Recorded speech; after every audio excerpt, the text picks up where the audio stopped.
So very glad you could join us on this edition of the Mark Patroner Show. I think we have Miles on the line. Yeah, we got Miles Christen coming to us from the great state of Wisconsin, where I suspect a lot of liberals in the Madison area, where Miles resides, or near there anyway, are quite triggered by the results of the Trump victory. We've seen a lot of videos online suggesting these people are just ready to jump off a cliff, set themselves on fire, leave the country, whatever. Miles, what's the mood like where you are? Oh, Mark, I live in a country where anything is possible. And I was right. Millions of other people were right when they said you should not run her for president. All of the old school liberals sitting back and just going, wait a minute, no, we should not do 2016 all over again. And we were all ignored. And they did it all over again. I mean, literally, Tim Kaine and Tim Waltz looked so much alike. They made an SNL skit about it. Yeah. And just a reminder, they did. Tim Kaine was Hillary's running mate. Yes, and this whole entire primary, there was actually a primary. There was only one big name candidate, the Congressman Dean Phillips, who ran against him, and also RFK Jr. ran against him. And the primary was completely ignored, in big part thanks to the news, but also just Democrats do not pay attention to primaries. They could have replaced Biden and Kamala with Dean Phillips, and then they would have had a much stronger chance of winning. But instead, a lot of Democratic politicians were actually advocating for people to not vote. They were saying vote uninstructed because of the war in Israel-Palestine. And if I was a Democrat, I'd be asking serious questions about those Democratic politicians, everything from aldermen and city or state assembly people, state senators, and so forth, who are saying, "Don't vote, vote uninstructed in this election." It's like, oh, so you were shooting your own party in the foot at the time when you were facing the most incredibly difficult election ever. I got to ask you this. Now, you have voted for the Democrats in the past. I think you voted for Biden in 2020. Yeah. What does the party do now? Do they go back to the drawing board? Because now, of course, they're being attacked by people like Bernie Sanders saying, you guys, meaning the Democrat Party, abandoned the working class. What did you think was going to happen? Siding instead with and Hollywood. What about all those other people out there who feel abandoned by the Democrat Party? Does the Democrat Party go back to the drawing board now?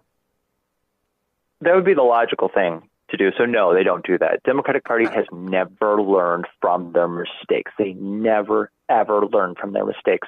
In 2008, the Republicans lost big, and they did what they called the autopsy report, and they realized that gay marriage was a losing issue, and they abandoned this whole anti-gay marriage stance they had.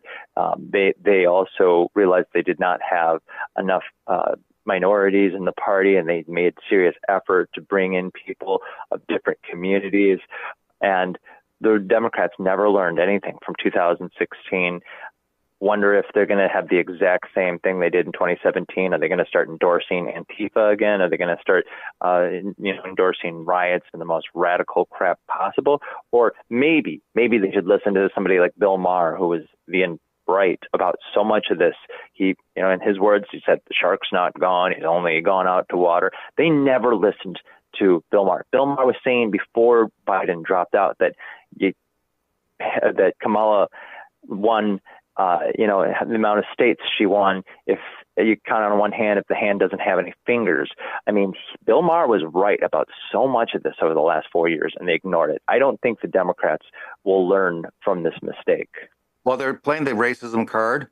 We've seen that with Maxine Waters now going out and saying, well, this is obviously a case of all those people just not wanting a woman and not wanting a woman of color in there. And so I don't know if anybody's buying it, but I mean, to your point, they're not going to look inwards, because then they would have to be accepting some responsibility for the debacle that's faced the Democrat Party. They want to look outwards and say, it's those people out there. It's those Americans out there that are a bunch of racists and sexists. That's why Kamala Harris didn't win.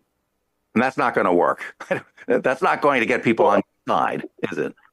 Apparently, Dick Cheney just really didn't bring out the minority vote in places like Philadelphia and Detroit. They teamed up with neocons. And back to your point about Bernie Sanders and those inside the Democratic Party calling out this BS.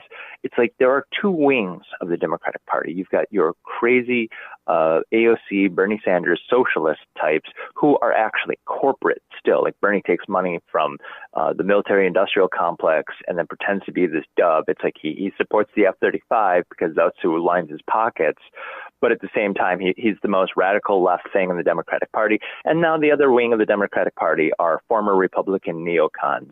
So all of these people who just won this unity party, RFK, Tulsi, Elon Musk, Donald Trump, all of these people are former Democrats, former liberals who basically were ostracized from being a part of that Democratic Party. So maybe the Democratic Party needs to start realizing, like, okay, you ignore everybody who's like a liberal who has a critique of what you're doing, you push them out, and then they've got nowhere to go, and then they become Republicans. It's like you did this to yourself, I'm an old school liberal in many ways, and I have a lot of disagreements with the way they were running this whole thing. I pointed out, like, you're doing the exact same thing as you did in 2014 and 2016 again and again.